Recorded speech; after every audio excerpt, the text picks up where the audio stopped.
What's up, UX fam? How's your mom and them? Welcome to another episode of Beyond UX Design. I'm Jeremy. If you're new here, welcome to the show. I am super stoked to have you. This week's episode is brought to you by Jeff White and his UX Storytelling Toolkit. Now, lots of people talk about the importance of storytelling for UX designers, but Jeff brings actionable clarity to the concept and he shows you exactly how to do it. He breaks down different real-world scenarios, like how to use different storytelling methods to present your work to clients and stakeholders, how to craft a better case study for your portfolio, and how to improve portfolio presentations for job interviews. And I love Jeff's approach to storytelling here. It's not your simple once upon a time kind of stuff. And since you're an amazing listener, and I know that this course will help you out so much, I partnered with Jeff to get everybody listening a 10% discount if you use the code BeyondUX, all one word, when you check out. So head on over to beyonduxdesign.com/storytelling and use the code BeyondUX to check out to get 10% off Jeff's storytelling course, to learn some incredible techniques to influence your team and advance your UX career. And if you haven't done it already, please consider subscribing to the show wherever you listen to podcasts. And if you are a regular here and you feel like you're getting something out of the show, I would really appreciate you leaving a 5-star review. That'll help me out so much more than you can imagine. And as always, thanks so much to Chris, Siraquan, Stacy, Radu, Megan, Andrew, John, Mark, Kevin, and Jason for all their support.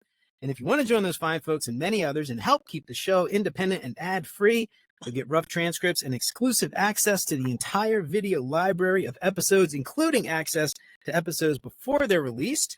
And you can get instant access to those video archives for as little as $5 a month. And for more information on how you can support the show and help more people find out about what we're doing here, make sure to check out beyonduxdesign.com/support. And of course, if you think the show is worth sharing, then I would love it if you told some friends. All right. Nailed it. Nailed it. Now, as UX designers, there are lots of industries where you can get a job. And let's face it, many of those industries will be things in industries where you don't know anything about it.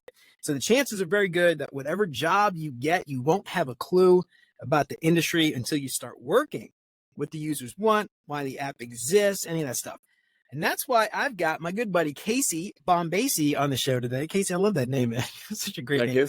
Casey got a UX gig working in casinos and gaming, and he didn't really know much about it. But since landing in the gaming industry, he's done some pretty amazing work. So we're going to talk to Casey today all about how a UX designer can get a job in an industry that they don't know anything about and still do some kick-ass work. Casey's been in product and design for over 15 years. He's worked in a lot of different domains and industries, from fitness tech to casinos to enterprise B2B and more.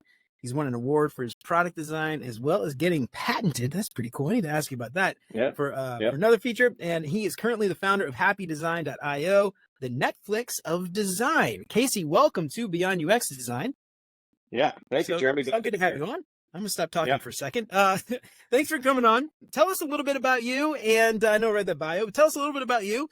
And how'd you get into this new industry you know anything about and thriving, man? Tell us all about it. Yeah, definitely. I didn't start out in UX design. I'm 45, just for full disclosure. That's where the beautiful gray on my salt and pepper face. You pay $5 a month, you can get access to see Casey's beautiful salt and pepper beard along with mine. Exactly. We're in our Clooney years, is what I tell people. Yeah, right. I actually graduated with a geography degree out from the University of Washington. Go Dogs. Right on, man. And started doing geographic information systems, which is basically what every local government, federal government use to set up land acquisition, plotting, urban development. And this was back before there was such a thing as an app, and everything was done on the web, and everything was super slow. I think the University of Washington, when I graduated in 2000, had a T1 line for the whole campus. Wow. For the whole campus. You know what I mean? Like now it's like we have one on our phone. Yeah. And it's wireless. So I started just doing, I've always done websites because there were no apps. And then in 2009, I was working for a nonprofit, and they were like, "Hey, can we have an app? Can you make an app?" And I was like, "I think so." It looks like more design. It looks, smaller version of it. And then from there, I pretty much discovered that there was a whole industry called user experience design. Really kind of fell in love with it. I've always been more on the creative side, and the graphics and branding and logos, which is pretty typical for UX designers of our age. Just started out in that arena and then switched over. And what I found out that I really loved was there was a portion of my brain that wasn't necessarily being used just on the creative side. There was sort of the left side of the brain where there's these analytics and there's this data. I love the behavioral ecology side of UX design, what motivates users, how we can and cannot be persuasive, and sort of the morality of user experience design is really fascinating. And so it really just, as I began to dive more into it, like, wow, this is really cool. I love being able to find data points, and quantitative and qualitative data points to help drive design decisions. And that just was like, oh, this is like the best of both worlds in my mind. But here's this creative outlet where you get to design flows and, think about how people are doing stuff.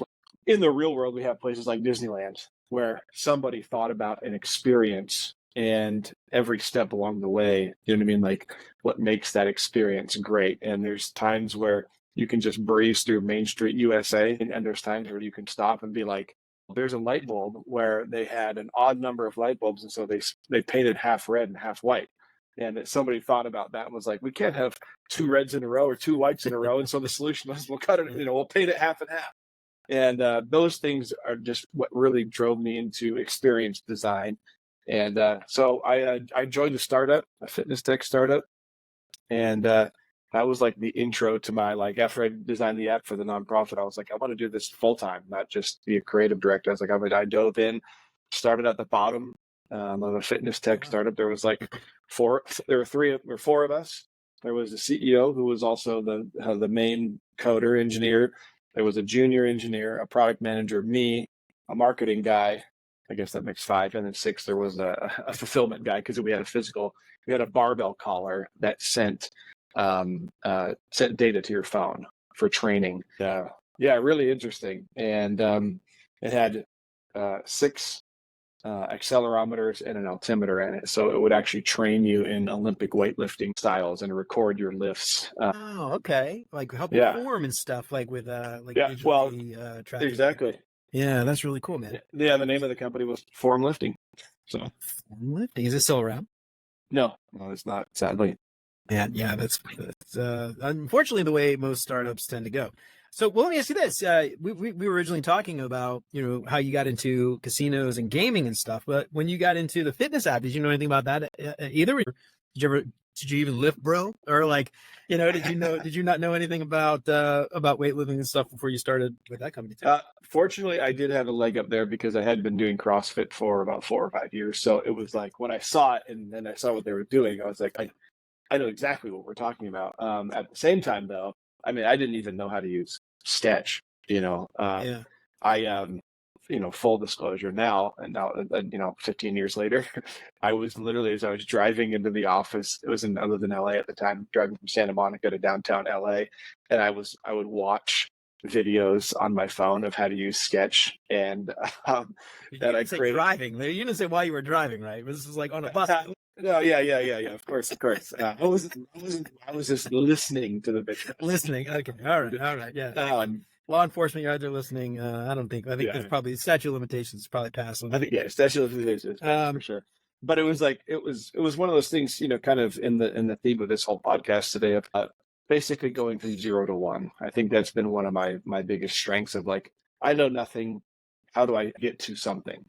And in that case, here I was, literally like learning as I was going, learning how to put together personas, learning how to, I watched a ton of LinkedIn videos and YouTube videos on user experience design in just preparation for the interview.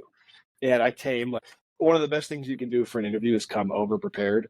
And I came over prepared. They wanted to do a whiteboard exercise. And so I made user personas for the company, which I barely knew anything about, just from like 2 or 3 conversations with the CEO.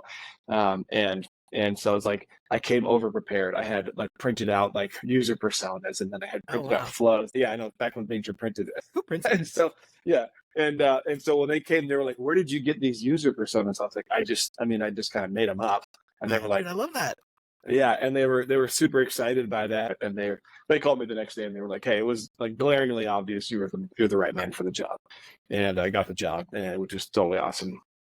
And I started working downtown LA and just doing UX it was the first time I'd actually been doing it, as a job title. And literally just was learning like building the airplane while you're flying kind of mentality. Yeah. And unfortunately, I had enough sort of scrappiness. And I think as an UX designer, one of my specialties has always been 0 to 1.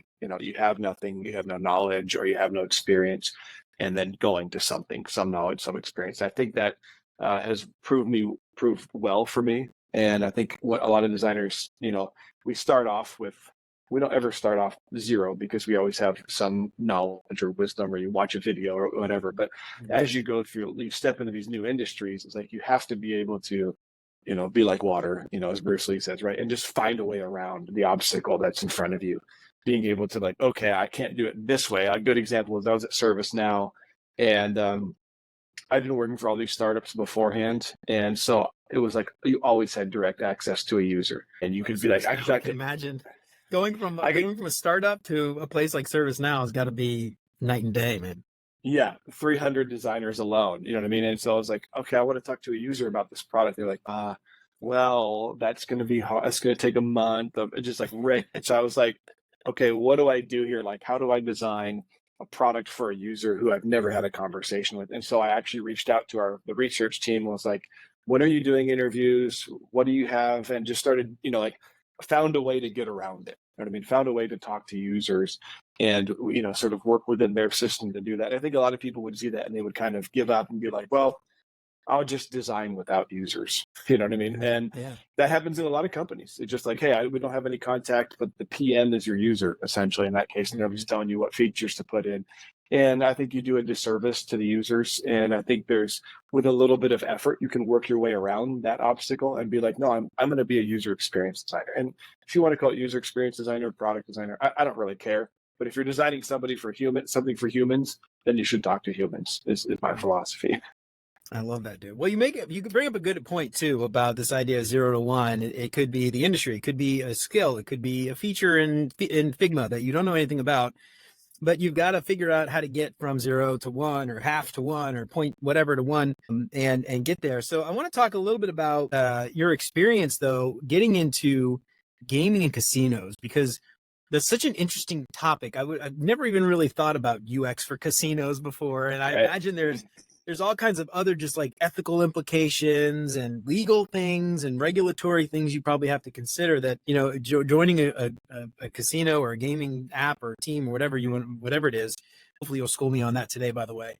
And then, and then you sort of have to like figure out how to like, help the business make money. Right. So that's really fascinating. I want to talk about that. Tell me, how did you get into casinos of all things? It seems like such a random industry, but I'm really curious about how you got into that. Yeah, it's interesting because, like I said, I think casinos are a massive outlier when it comes to just product. They're kind of like theme parks. You think about it, but you don't really think about it. And to be honest, I'd set foot in a casino once before I worked with this company, and that was to go see Celine Dion with my wife back in like 2003 or something like that. So, which was a great show, mind you. It was like a Cirque du Soleil Celine Dion. Oh, yeah. Yeah, and My Heart Will Go On. And that was like prime My Heart Will Go On. So it was rad. And so I saw this company. We were looking to move from LA to San Diego, and they were based in San Diego. And they were just a casino. They were a business-to-business casino operations company. Within a casino, there's basically 3 major verticals. There's the floor, which is the slots and the tables. There's the marketing department, and then there's hosting. And hosting is, kind of what you always see, like those are the people who give you the comps and things like that. That is essentially a sales job. A host is there to do whatever they possibly can to get you to stay longer in the casino and spend more in the casino. And so, the kind of the persona is like, they come off as like super friendly. Oh, you did this. Here's $25 for food and beverage credit. You know what I mean? Marketing is something where it's like this company there's 2 tiers of casinos as well. There's the Caesars and the Harrah's of the world, which are, publicly traded conglomerates. And they have all their data teams, and these are essentially, they're essentially finance companies that just specialize in casinos, right? And getting money out of people. Then there's in Southern California and a lot of America now, there's tribal casinos. Right. So this company was like really focused on tribal and small casinos. And what's different about tribal casinos is every single tribal casino is it's its own, sovereign nation. And so you essentially have to work like if you want to get your product into a sovereign nation, there's a ton of hoops to fly through. And what's different about that though, what's different from the sort of conglomerates to the tribal casino is they don't have the data that these conglomerates have access to, right? You've got, quantitative people who are just crunching numbers all the time. So a small casino, it could be, like an average, like Vegas floor is probably, 2,500 slots, 3,000 slots on the floor would be a big casino floor. The casino up the road, Pachanga, has 5,000 slots on its floor, Wow. which is massive. Yeah. And so you have all that, like one of the famous ones in San Diego, which has been around for a long time, is called Barona. And when we started talking to their floor operator, so the product that I began to work on was we wanted to put together basically the way the slot floor works is 30% of the slot floor is rearranged every single month. Really? Which is insane to think about. If you have a 3,000, is that to like keep it fresh and new and interesting, or is there some other reason for that? imagine it like a mall. Every square foot has to produce X amount of dollars. And so what they're trying to do is, like you said, there's a little bit of refreshing, there's a little bit of tinkering, there's experimentation of, if you get a new slot machine that comes in, you want to, am I going to put this front and center? Because if I put it front and center, will it make more than my current front and center machine?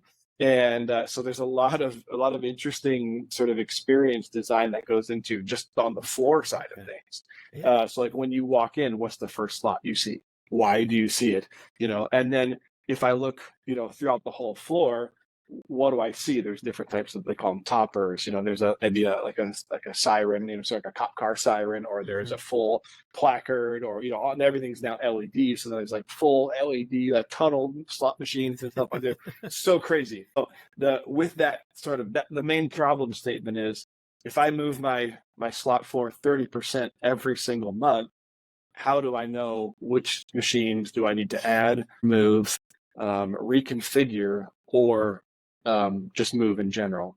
Reconfigure is like I've got this cabinet and I can just literally swap it from Sir Mix-a-Lot's Big Butts to Rake and Bacon. You know what I mean? Same cabinet style, just it's a reskin. Yeah, and so fascinating. Yeah, it's really like I said, set foot in a casino once before that, and that was back when you could play with coins. Now everything is there's wireless chargers on the slot machine. There you can do Apple Pay. Yeah, exactly. You can do Apple Pay. Again, you want to talk about frictionless? Casinos are paving the way on frictionless payment. Mastered it. That's so crazy. So, as I'm thinking about this, and you tell me if maybe I'm thinking about this incorrectly, but I'm thinking about an industry I don't know anything about, right? Mm-hmm. There's the industry itself that you've got to learn, right? And in the case of casinos, all kinds of regulations, I'm sure, local governments, federal governments, all kinds of stuff around what you can and can't do. But then there's also the UX side of it, where you think about the users and the people and what they expect and need. And so I'm kind of like picturing this in my head. There's sort of two facets that you need to learn. You have to learn the system, and then you have to learn the people and all the individual, their mental models and all the things that would, work for them. Because I imagine something that might work really well for a casino patron, I don't know what you call them, a patron, might be completely different from some other kind of, system somewhere else or mental model somewhere else. So is that kind of like right? Is that how you kind of, I want to talk through that. Yeah. And tell me about that. Like, how did you approach, you mentioned you never stepped foot in a casino before that. How do you approach embracing those systems when you've just got no insight at all into that industry? Yeah, that's a great question. And I think, for me, it was like a devouring of content. On one hand, just like they had subscribed to, of course, there's something called the Casino Journal. You know what I mean? Where it's for casino operators, casino association, and everything. I'm sure that Exactly. And so it was just like, this was specifically, it was a journal geared for casino operators and marketing teams and slot operators, and sort of like I said, the three verticals of like what's hot in the industry.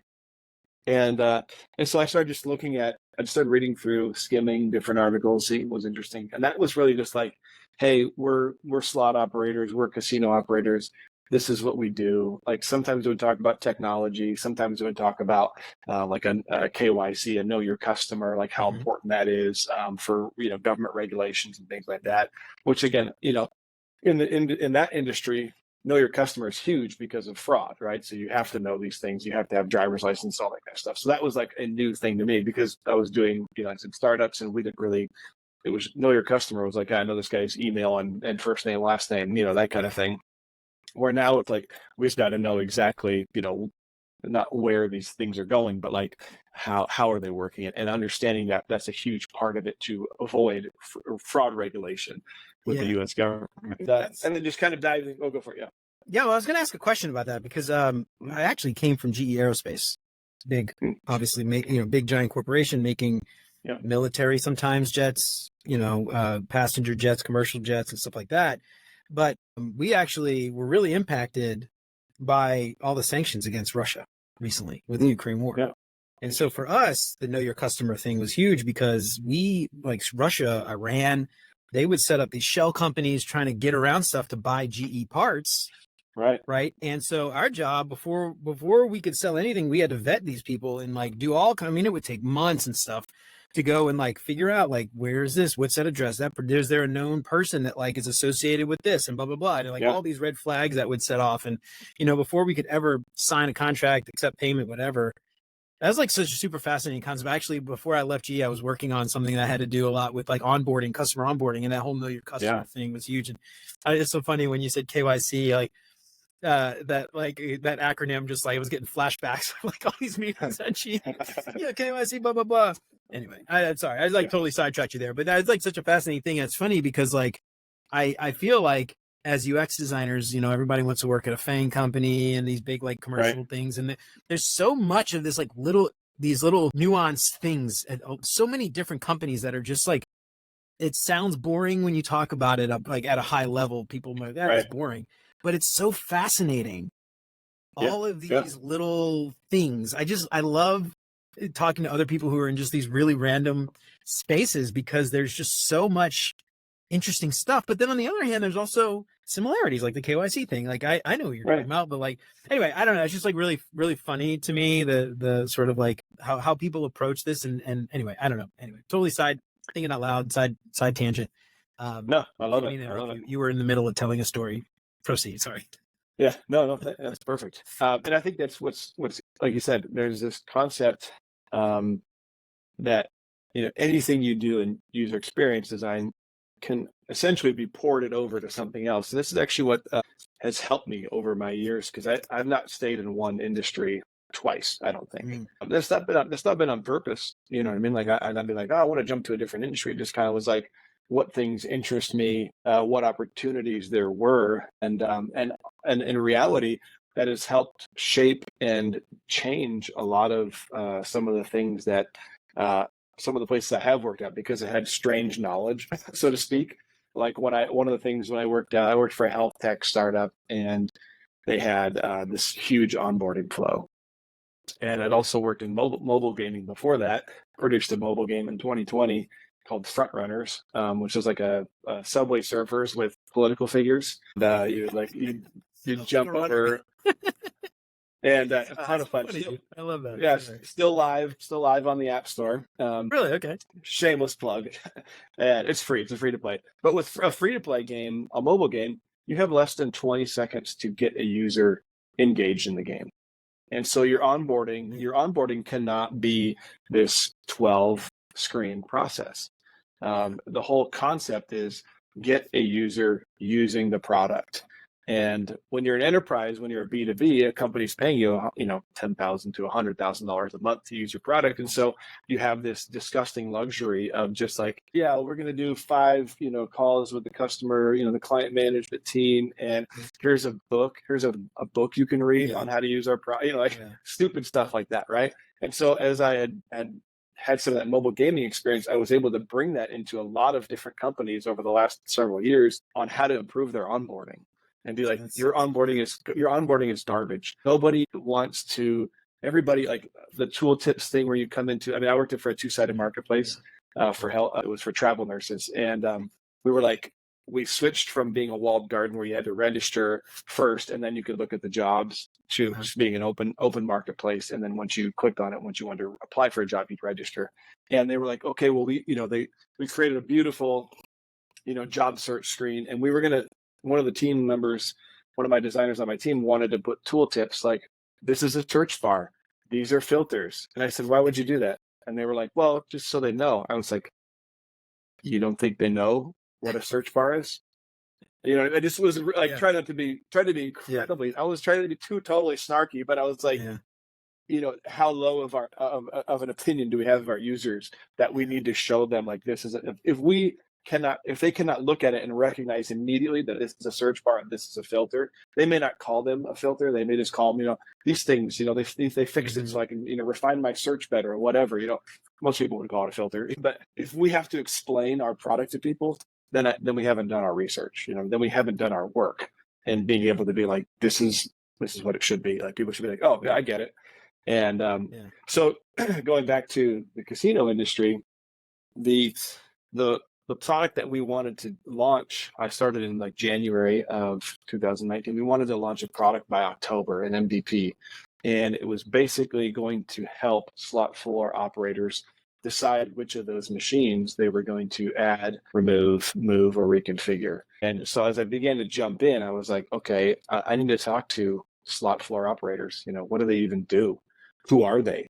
One of the local casinos here in San Diego, they did all of their operations by gut. Oh, I know. I was like, and I sat down, I was talking to them. A lot of money to just trust in someone's gut. It's like, the guy's like, I've been doing this for 30 years. I know. We know how to trust my gut. They were making a fortune. They had a ton of money. So, I mean, he obviously had a really good gut. Good gut. A lot of yogurt he's been eating, I guess. Exactly. Probiotics. And the next level up was some people had Excel spreadsheets. So that was like the user persona that we were going for, was like somebody who didn't really trust technology because they knew how to do it themselves, and were very tactile, physical. Like I walk the floor, and so I can see that there's 10 people waiting for this machine or 3 people or whatever. And so I know that this is a big one. So I'm going to add 2 more of those machines and I'm going to put them over here. And what we did was we said, we're going to begin to write an algorithm and show you just on your statistics, which machines outperform other machines. And so we had a list of like 10 different basically performance metrics, like it outperformed by cabinet. So like the shape of the cabinet, this theme outperformed this other theme, this location outperformed it, this denomination. So if it was like a 10-cent denomination, you know what I mean? Which is like, you can play up to, some of the, you can play $100 per spin, which is insane to think about. $100 per, yeah, exactly, $100 per spin. And like just showing, so we began to show them like all these metrics, and we talked to them like, okay, what do you think about this metric? And we're having so many conversations with the slot floor operators, and we'd go and we'd walk the floors with them, and we'd listen to like how they thought about locations and sizes and games, and how they thought something was going to be a hit just off their gut. Like, oh, I saw this one. They, Konami came in with a new slot machine. They're like, this one's going to be a hit. I'd be like, how do you know? Why do you think that? How did you get into that space? And they're like, I just know, X, Y, and Z and the shape and the size of it. And I was like, that's a lot of knowledge. It's really interesting, right? Yeah. And so we began to just start putting together, first just low wireframe, just like gray blocks. Like, okay, these are the 4, like even getting to, I guess I've mentioned a couple of times now, the add, remove, reconfigure, and move. Like we had to get to even to those 4 spots first. Like, what do we even want to show a user? What are they interested in? What is their flow? And we began to look at all these different floor operations. And those were the 4 main things that they always did. They either added a machine, and if you add a machine, that means you got to take away a machine, right? Because you can't, if you have 3,000 slots, you just can't add one in there. So something's got to go. If you reconfigure a machine, that's easy. You just swap out the theme. And then if you move something, then something else has to be moved. And so as we were like going through this, we're like, okay, we just I did a really simple interface, and we started showing the operators, and they were like, okay, does this work? You know what I mean? And we were like showing them like, okay, here's what we want to do. And they were like, okay, good. And we got to the point where the CEO would come in and he'd check like how's things going, like, oh, we're moving some good stuff. And finally it was probably about, I don't know, maybe April-ish, March, April. And we had a high fidelity mock-up to show to our CEO. We were going to present it to him. And as soon as it was just in Figma because we don't want to write any code yet. As soon as I showed it up in the meeting, he was like, he just looked at me and goes, duh, like I get it. You know what I mean? And he was a casino operator himself and had worked through the floor and up to the ranks. And he just looked at it and was like, duh, like this makes 100% sense. This is exactly what they need. And my goal as a UX designer is to always get to duh. Yeah. It should be a no-brainer. Like everybody should look at it immediately and go, I know what to do here. I know that this is a search bar and I want to search for something, right? And if we get to a place where we have to send so much explanation, then I don't think we've stripped it down enough to its barest form. And you can build back up from there. But what happens is when we strip it down to its barest form, like a skateboard with four wheels, if you just took it to somebody, in the remote world and be like, here, they'd be like, okay, at least I know what to do with this. Like it slides, it goes somewhere, it's going to roll. And that's really, I think, what our goal should be as a product designer. What happens with that is PMs get in there and then it's like feature creep and feature below. You know what I mean? God bless, PMs are doing the best they can. Yeah. So getting to that place of duh. And from there, then all the real technical stuff began. And it's like, okay, how do we design this? Because once we had this program and we started building it, the back end alone was a massive undertaking for two reasons. Number one, is not a single slot floor manufacturer has the same brains. So imagine Konami has its own brain and Aristocrat has their own brain and, so and so and so on. All these different manufacturers had different brains. Even though they're all sending the same data, you had to be able to talk then and on a slot floor, it's not just all one company. It's not just all Konami or Aristocrat's the biggest, but it's not all Aristocrat.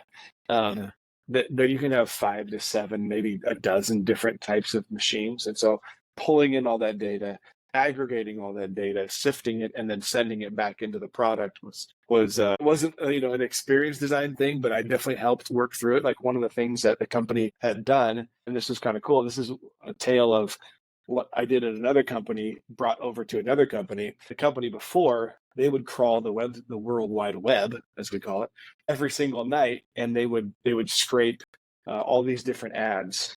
And so that when you looked at their product, you could see, like, if you were Nike and you wanted to see what Reebok was doing, we'd show you their creatives, their creative sizes, what size they were using, what websites they were on, what ad company they bought from. But they did that every night. And so when you came into the morning, you always had just fresh data. And so when I moved over to the casino company, they did the opposite. You'd go into their product, which was in Flash. This is 2019. Their product was in Flash. Yeah. Insane. And you'd click on a report, which was like named like, something obscure number and letter combo. You'd do this report and then you'd have to wait. It could be 5 minutes or it could be 2 hours. You never knew. Generate the report. Yeah, to generate the report, depending on how much data you were pulling, 3,000 slots worth of data. And so I said, hey, for this product, let's run the data overnight. And they were like, what? I was like, every night we get all this data every day, right? And they're like, yeah. I was like, can we just compile it so that when they come in the morning, it's all fresh and new? It may not be real time yet, but it's going to be, it's going to be ready for them first thing in the morning and they don't have to run a report. And it was like, their minds were blown. And I was like, oh, I'm so smart. But I just took an idea from the other company, was like, we could just do that here. You know what I mean? But it was like, if you didn't have that knowledge or didn't think about it, like nobody would have ever thought about that, And so it was cool. So we did that. That was the one technical side. The other technical side is that a lot of tribal casinos want everything to be on premise because as soon as it leaves country, the sovereign nation, then you can essentially get taxed on it or whatever. So they wanted all their data. And there was a strong hesitancy to not go in the cloud. Now, the victory there was that we were able to do several presentations and conversations and get it to be a cloud-based product for those. So that was a big stakeholder battle. We had to talk conversationally, here's how secure the data is, here's where it's going to be stored, here's how we're going to upload it, download it, all that kind of stuff, which was one of those kind of ancillary stakeholder tales that you never really think about. Yeah. So that's cool, man. So a couple things I want to dig into a little bit. You're talking a lot, and one of the things that you talked about was going onto the shop floor. Or I said shop floor. Like, I'm making so many correlations here between like what I was doing at GE and like. So you go onto the floor. You actually had a floor too. So you go onto the floor and you're talking to these people that are doing the work. You know, I want to dig a little bit into that sort of methodology to like really uncover that. And like, did you give yourself a time? Did you give yourself some like metrics to learn? Did you give yourself some kind of like, way to track your progress and make sure like I'm going to have this by like X date and that by X date? How did you go about like learning as much as you could about the gaming industry to really make sure, like what kind of stuff did you do? Any tips and things that you might be able to like help somebody else that's joining an industry that they don't know anything about to sort of help get from that 0 to 1, like you said? Yeah. No, that's a great question. I don't know if I was as formal about the time frames as I was about being organic about the information. And so it was like I would want to schedule meetings as often as I could with, especially early on, of like, let's have a phone call, and we had, the company had several clients that they were really close with, and they were like, hey, they love the company so much because of the products that they did have, that they did like, that they were always like, if you ever want, we have opinions on what a product should look like, please contact us, which is pretty rare. And maybe it's not as rare in the B2B space. In the B2C space, you have, what I mean? And a lot of this stuff is, I always call it like highs and lows. If you call for feedback and they're just going to tell you everything they hate about the product and everything they love about the product. And so when you separate those things out, you have your attractors and detractors. It's in the middle ground where you really begin to find the real gems of like, okay, why don't you, I know you don't like this, but what do you do in place of this? If you can't do it this way. So I started to just begin to, write up questions that I wanted to ask every, floor operator.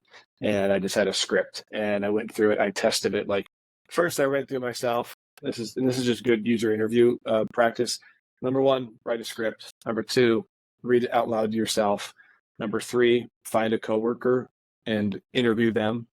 And what will happen is you actually work out all the bugs beforehand if you do that 2 or 3 times. And so then when you get to a real user and you begin to talk, because then you'll be like, oh, I didn't think about this, or you answer this in a way that, and they'll have, it may not be a perfect one-to-one with your user, but at least they'll have knowledge of, they know what you're trying to accomplish, your coworker.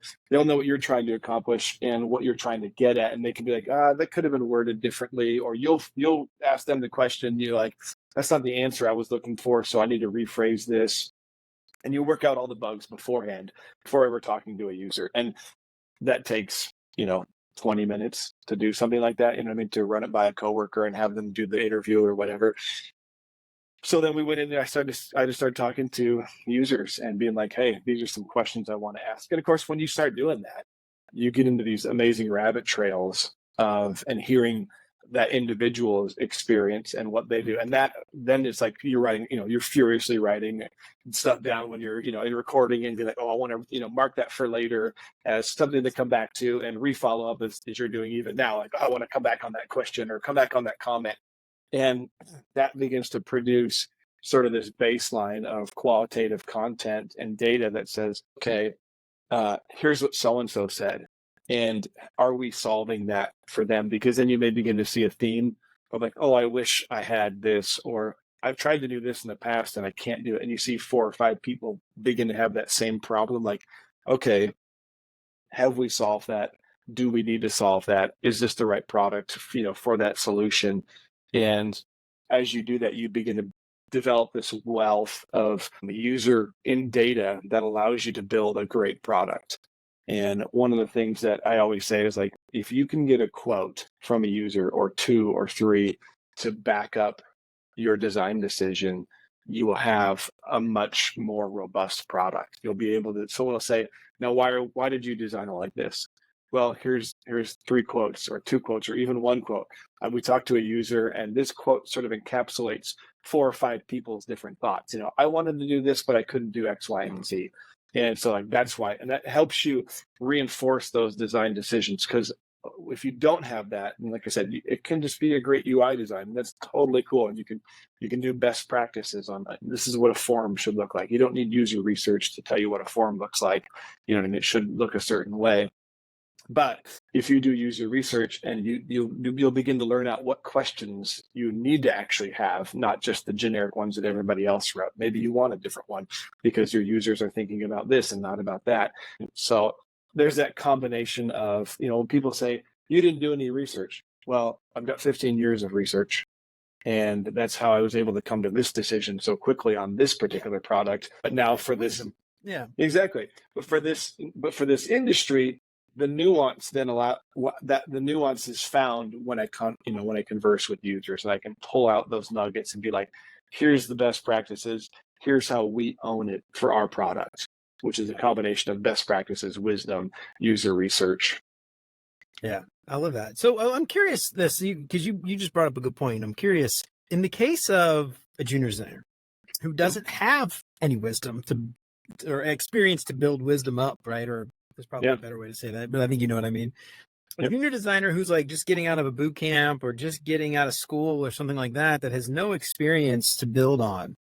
Yeah. What's some advice that you could give them to sort of replace that wisdom, or maybe supplement that wisdom? Isn't better. You're not going to replace it, but supplement it. How do you go about figuring those things out so that you don't just sit there and spin your wheels and not actually achieve anything when you're trying to learn this new industry? Yeah, no, I definitely think competitive research is incredibly helpful. I think that when you're a junior designer, you can never escape time in seat, right? Just knowing how to do something. Like a couple times I was working with a junior designer on one of my last contracts, and they were battling. They could not figure something out. And I was like, oh, just do this.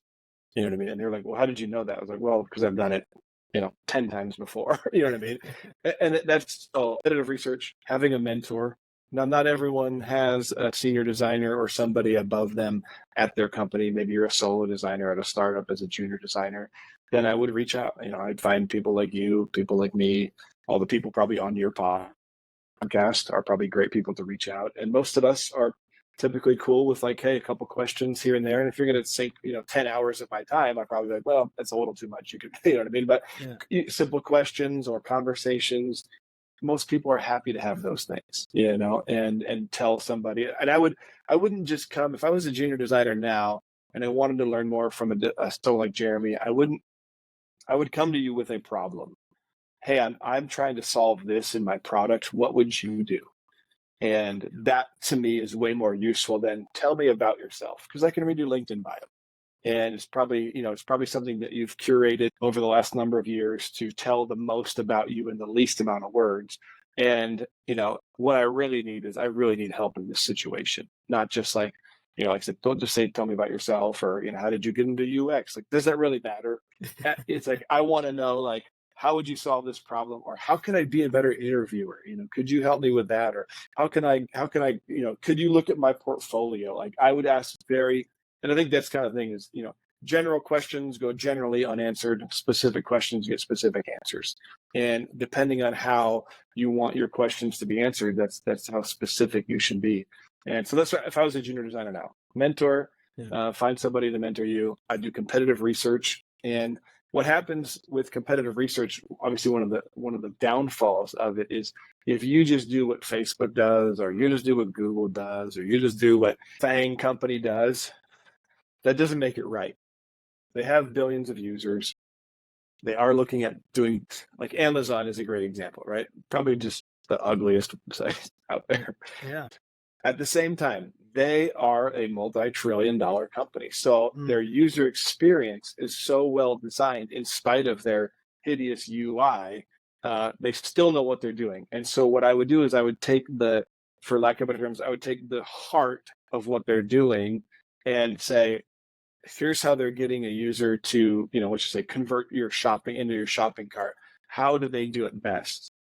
How can I apply that to my company here? How can I do as equally good a job and still make great design? Like for comparison's sake, like if you look at Walmart's website versus Amazon, like Walmart is a beautiful website. Like it's a bento box style website. really nice color schemes, rounded corners, and yet they have the same kind of thing. It's like Amazon doesn't have to be so ugly, but they don't have to not be so ugly either, because they are making billions of dollars every quarter. So what do they care, Yeah, exactly. Yeah, why spend money? Um, So I love that. I want to talk a little bit more about like casino in general, because this is so Yeah. fascinating to me. I honestly, like you said, I have been to a casino, I think maybe twice. Once because I went to a coffee shop inside the Starbucks at the Harrah's in New Orleans. Yeah. And the other time I went for a bachelor party, and I think I spent $10 on like one slot machine in a matter of like 15 minutes. You are a gambler. So I don't know much about casinos. What from your experience, I'm curious, what are some interesting, unique things about casino UX? Now, in your case, I know you were doing more like enterprise level stuff, so maybe there was less casino, where it was really more just like floor management, happened to be for casino. But I'm curious, working in casinos and gaming, what are some like interesting, unique things that you've uncovered working in gaming that people might not experience in other industries?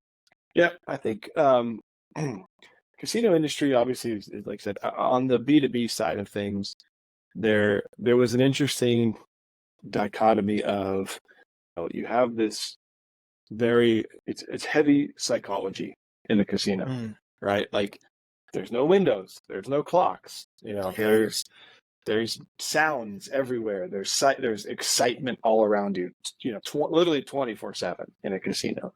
And so to me, like there's this incredible, for me, it's an incredible experience, like case study, right? Like you think about just on, the way when somebody walks into a casino, and what's different about like a tribal casino versus a Las Vegas casino is a Las Vegas casino is heavily dependent on people coming 1-2 times, maybe 5 times a year, where the tribal casinos they're entirely dependent on regulars. So the casinos here in San Diego, where I'm at, probably, they shuttle in, again, I'm not doing this. This is casinos doing this.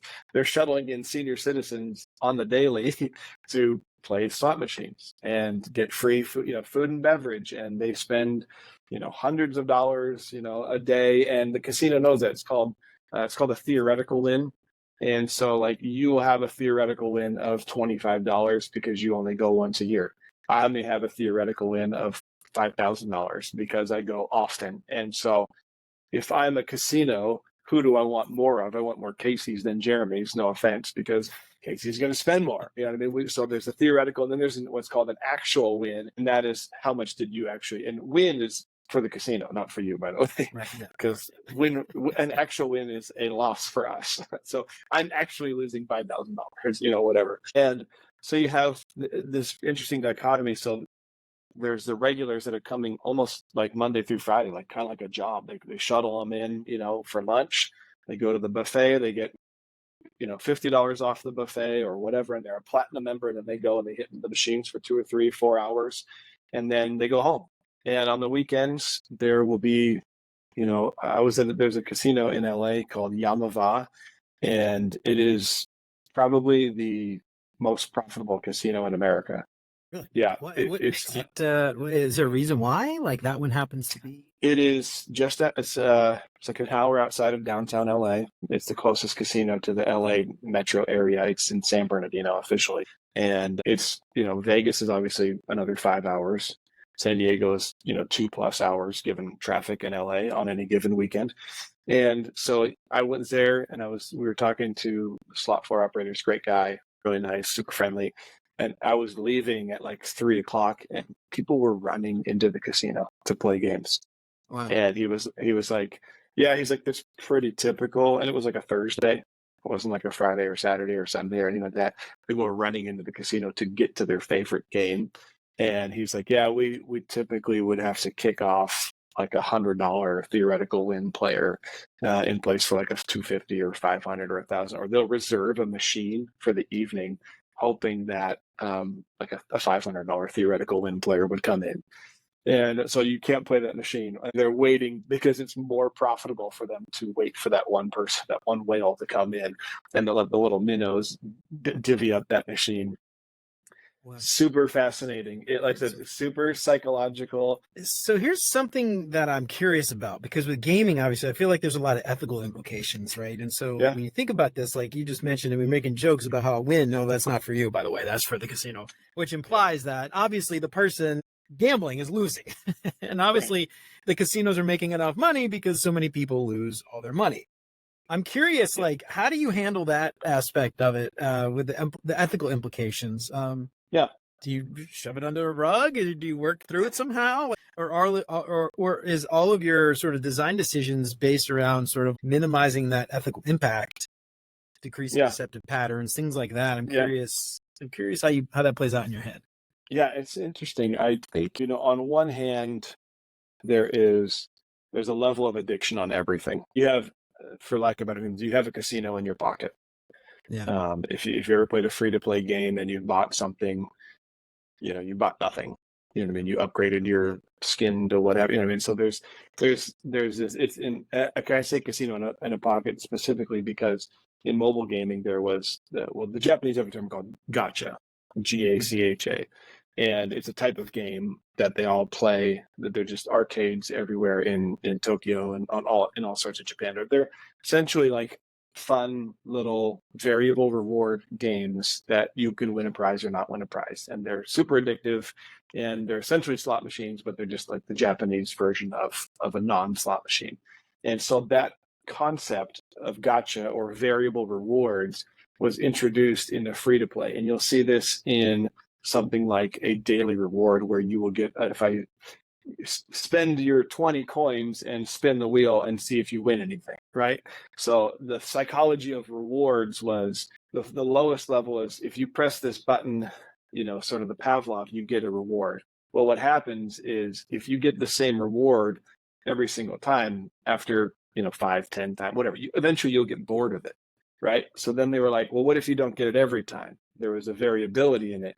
And they were like, okay, well, if you don't do it, they don't get a reward every 3 times or whatever. That still doesn't keep them playing. So then there was like, let's add variability and let's add sort of the size of like the so there's a double variability, like how often, and then how much or how big the reward is. So that's for like when you think about the Wheel of Fortune, like 500, 1,000, 250, bankrupt. You know what I mean? Win a car. Like all of a sudden, what that does to your dopamine is like it sends it through the roof. Like I'm gonna spin this thing and I have a chance to win $1 million, right? It's the lotto mentality. Like I could be a billionaire. It's like, well, you literally will not be. Like you have a greater chance of, getting eaten by a swarm of bees or, whatever the insane, probably the 1 in 500 million or whatever. And so we see that pattern across almost everything now. Almost everything is essentially a slot machine in many respects, including our phones of, what I mean? The notification is a dopamine hit, and not to say that makes it all good, just to say that it is what it is. And so when I'm working in the industry and we're talking about like, hey, how could you work on a slot floor and make it easier for somebody to bet more money? You know what I mean? It's, my first priority is to the user that I'm currently working with. Then the second user down the line, the actual casino slot floor player, they have to call 1-800-GAMBLER. Not in a bad way, but like we all have self-control, you know what I mean? And we all are able to make those decisions. The sort of experience design reduces as much friction as possible. Disneyland, it is so easy to spend lots of money there, you know what I mean? And if you look at sort of a comparison that I'll often talk about is if you go to Disneyland and spend $1,000, is that different than you going to the casino and spending $1,000? Right. If you had fun at both. Yeah, you get the value personally out of it, right? Yeah. It's interesting because you mentioned like, in the case of like anything, you get the dopamine hit. I mean, like nobody, well, I guess some people would ask, like if you joined Facebook or Meta, like the ethical implications of joining Facebook, right? I mean, some people might, but most people probably wouldn't think twice about, oh, wow, cool, you got a job at Meta, or Google, or any of the other big social media companies. It's kind of funny. There's like this, I don't know, there's this stigma, I guess, around gambling, but there's no stigma around social media for some reason. But when in reality, you're doing very similar things. So it's kind of interesting. I'm curious about like deceptive patterns and things like that. Like, Because I feel like when you're designing something for the casino world, you're going to probably have stakeholders, product managers, people that are pushing very hard for designing a deceptive pattern so that we trick someone into doing a thing they probably wouldn't want to do or may not have wanted to do. I'm curious, like, is that something you've come across? Again, maybe like with the enterprise stuff, it's probably less of a concern. But I don't know. I'm curious, is that something you've had to deal with? And if so, like, how do you work through that? Is it a conversation like any other conversation where you disagree with the stakeholder, or is there some different kind of ethical implications there? Yeah, I think where you'd see that most is actually in mobile games. Like I can't think of the name of the game. It was I can't think of it. I wish I could remember what it was off the top of my head. But basically, it was just this. It was one of those sort of maintenance games, and all you did was just like buy more buy more armies, and buy things like that. And it was like, you can either break the clock. I've got to wait 2 hours for this to fill, or I could spend $10 and get it right now. You know what I mean? Yeah. And you see a lot of that. And actually, a couple of years ago, there was a big push by the U.S. government specifically to remove that heavy gotcha, those techniques where it was like you're basically implementing casino type of patterns into mobile games so that kids were getting addicted to mobile games. And there was a guy who spent, a kid who spent $1,000 on his parents' iTunes, account, just like, I just bought so much stuff because it was so easy. And it's interesting to me, like, I agree with you. Like, there is a stigma on gambling, and there should be. You know what I mean? Like, I'm not afraid to say that. Like, if you are out of control, then you need to call 1-800-GAMBLER, which is a real number, by the way, for gambling addicts. And it's like, you need to call that, and you need to not go. Equally, I would say, if you are addicted to your phone, you should get rid of it and get a flip phone. I would be that bold about it. It's like, if you look at your screen time and look at your pickups and look at your notifications, like, I only have badges, on my apps. And even then, I only have badges on a handful of apps of things I feel that are important.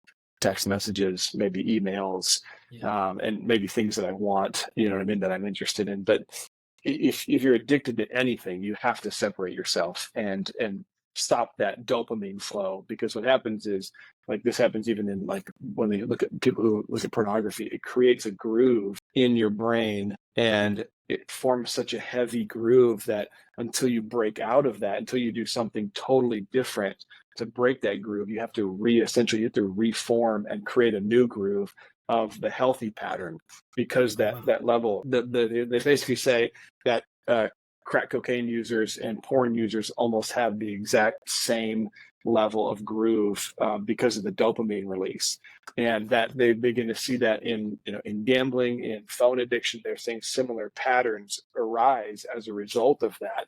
And and so it's like, you can get down on casinos all day long, but I would get down on Apple the same way. It's like, there's way too many patterns in here. So they started clamping down in a good way on the phones to be like, hey, these are in kids' hands. At least with a casino, there's an age gate, right?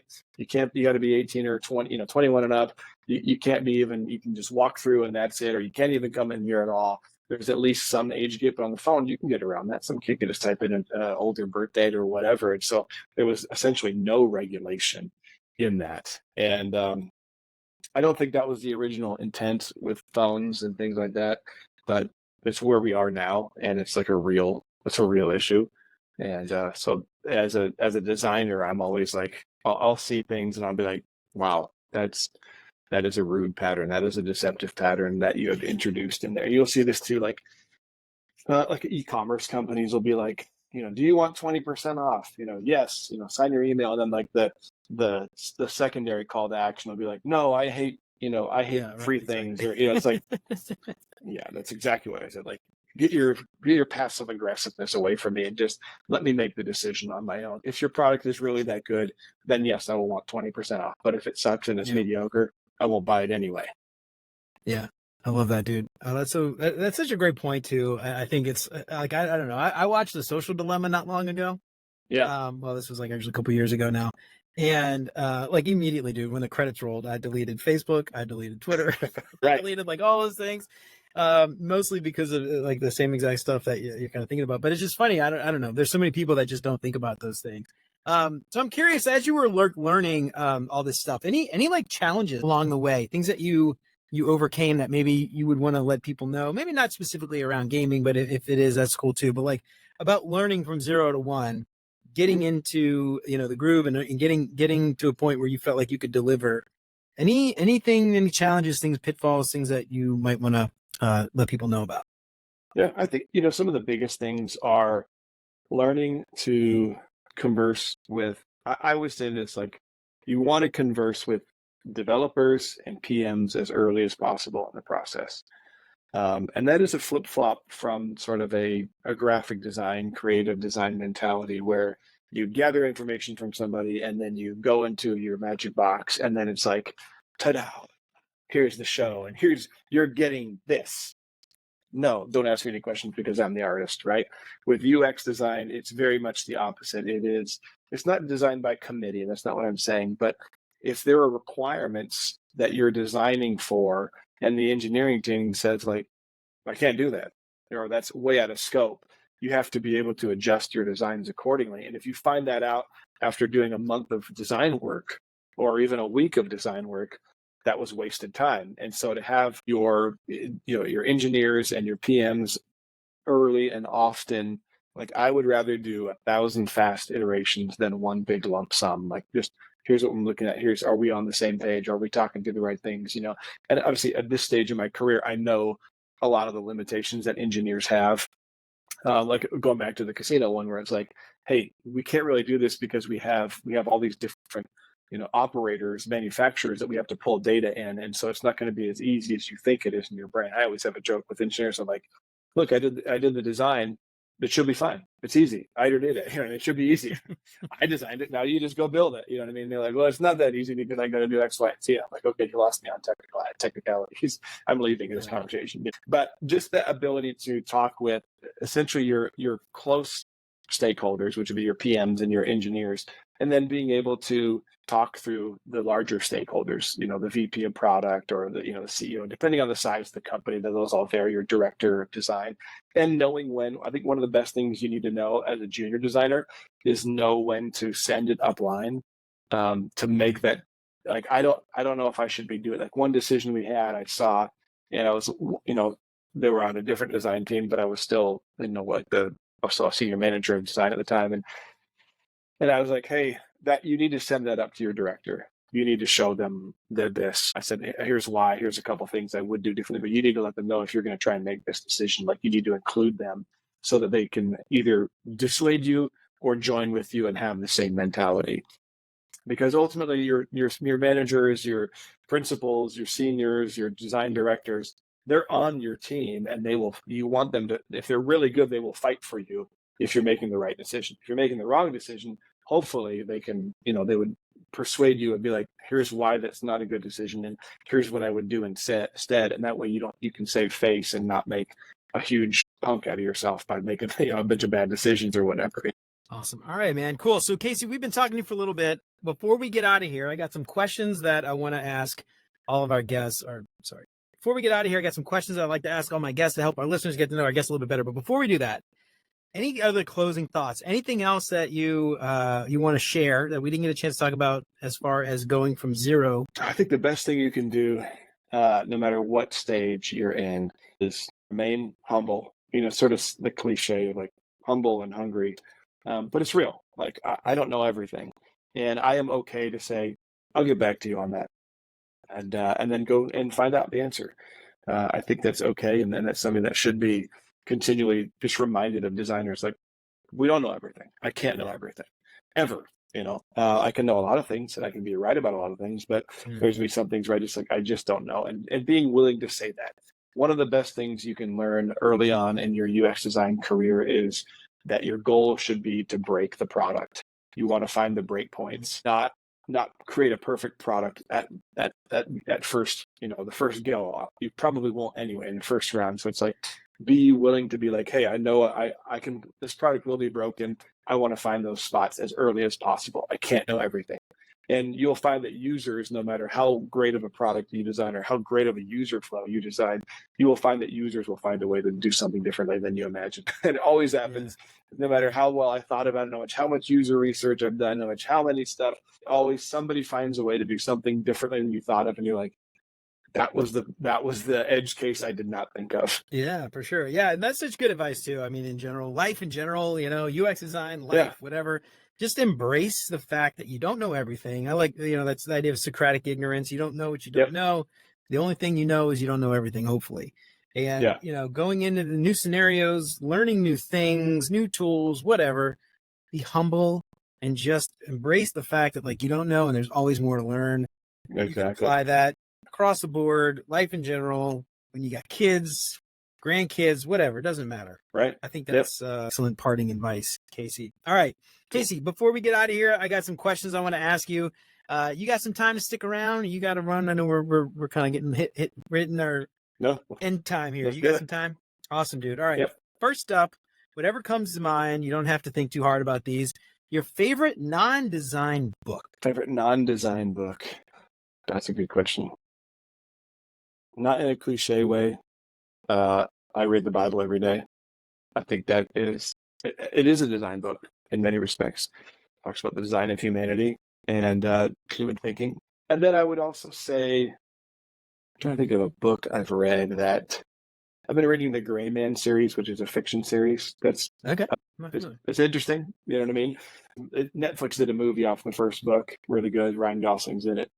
They're kind of techno thrillers, really interesting stuff. Really well versed, sarcastic. It's like a sarcastic mega spy kind of thing. So really interesting, really great details. Yeah, I don't know if I really enjoyed Steve Jobs' autobiography.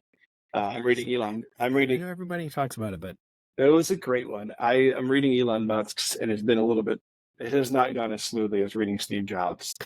And so I'm halfway through it, whereas Steve Jobs, I cruised through. It was so easy to read.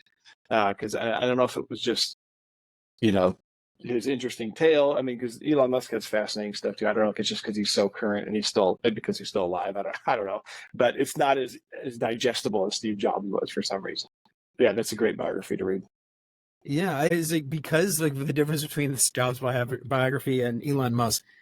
I wonder if did Elon write his own? Did Steve Jobs had a ghostwriter, if I'm not mistaken, right? Or he had no, it was the same. The same biographer wrote both. Oh, was it really? Okay. Yeah. So that's why I was like, oh, this is going to be as good as Steve Jobs. At least the writing is excellent. I mean, I'm not saying that, but just I don't know if it's maybe because it's so current and I've essentially. I mean, it's.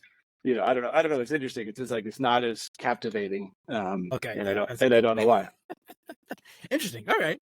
I didn't realize I had the same biographer wrote both, but I don't know. Elon Musk, he's such an interesting dude. That guy is, I don't know, love him or hate him, he's an interesting dude.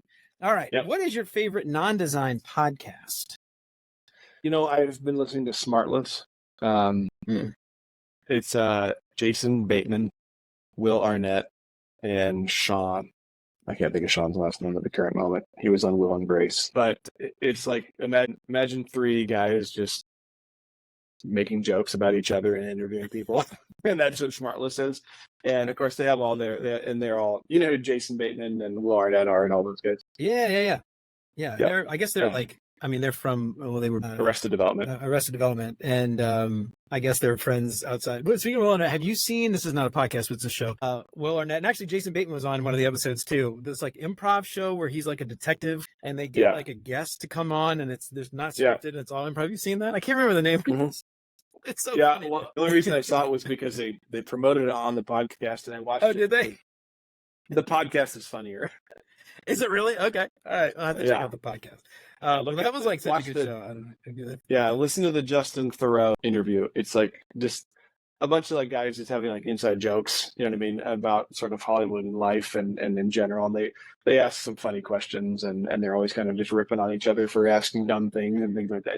It's humorous. If you want funny stuff, Smartless is a hilarious podcast. All right. I'm adding it to my list. I've always listened to podcasts when I'm doing the dishes, so I'll add it to my list. I'll listen to it tonight. I'll report back and let you know what I think. All right. What is your favorite meal? This could be something you've cooked, something you've had at a restaurant, something your grandma used to cook. Favorite meal? Yeah. Favorite meal? I could eat a cheeseburger every single day of the week. I don't, because I wish I would be enormous. So I love cheeseburgers, and I would have steak as often as I possibly can. I'm with you, dude. I love a good burger. Let me make a question about burgers. Do you like a grilled burger or like a smash burger? Like thin, crispy edges, or a big, like juicy grill, thick grilled burger? What your favorite? Which do you got a favorite? Yes, the answer is yes.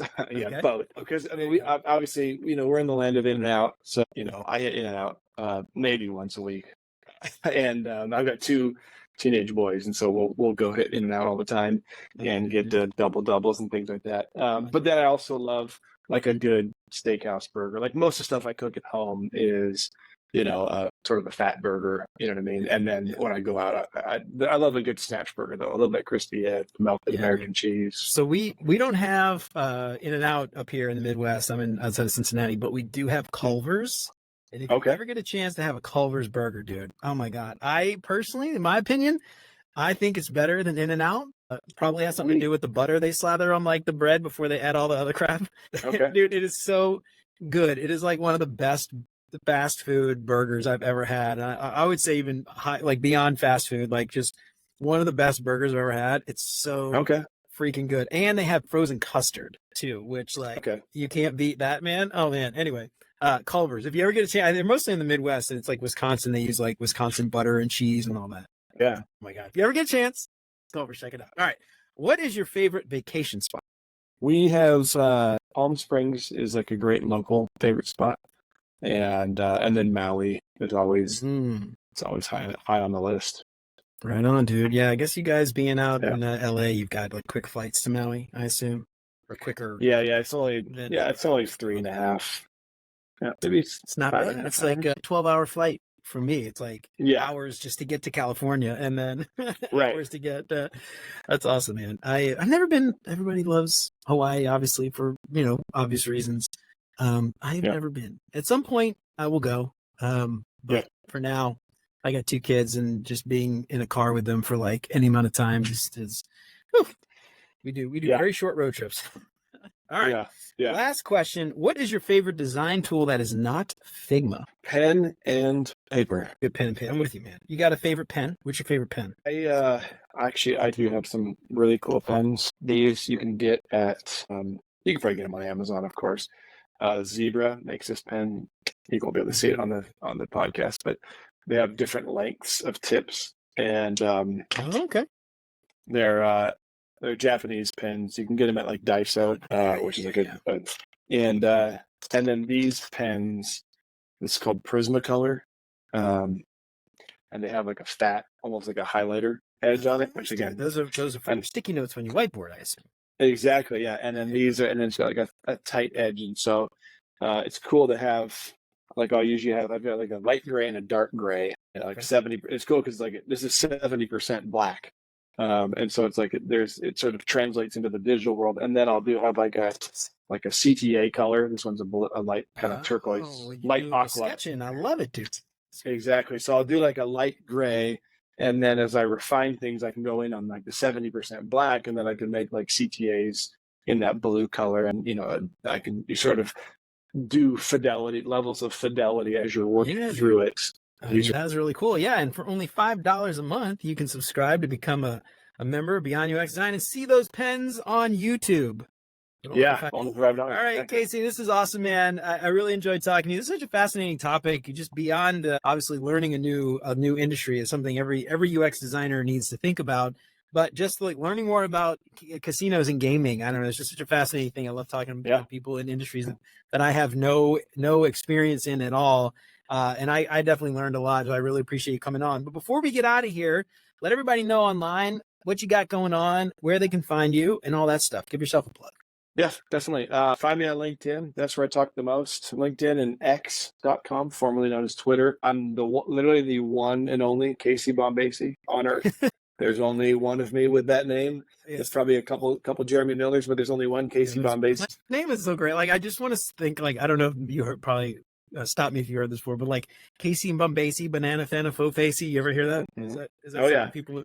Yeah. Yeah, I've heard them all. Yeah, like even when you said that, you're like, oh, you should be like a rapper. Like I've heard that all my life. If you should be a rapper with that name, and I was like, I mean, I rap gifs, so Yeah, there that's you go. kind of Professional rapper. but yeah, exactly. So pretty much all social media, I am at Casey Bombacie or whatever, and then Casey Bombacie. All right. yeah, and then happydesign.io is my main business. Right on, man. Awesome, dude. Yeah, and we'll link to all that in the show notes. That's Casey Bombacie, Boeacie. Correct. I was pronouncing it incorrectly until we actually had a chance to talk, and I got to ask you how to. I was Bombacie, I think. Or what was I saying? Bombacie. Yeah, Bombacie or whatever. Anyway, now I know Casey Bombacie, banana fan of Foface. I'll never forget that. If I met you at a networking event, I guarantee I would never forget your name. yes, true, very true. I would forget everybody else went right in one ear, right out the other, but yours I would not forget your name. Like, so I think it's a blessing. I don't know. You're a lucky man. Definitely, yeah. No, I love it. Right on. All right, Casey. Thanks again for coming on, man. I really appreciate it. Yeah, thank you, Jeremy. It's not great having you. It's great having me. No, it was great having you. It was great. It was great talking to you, and I'm glad we got to do this.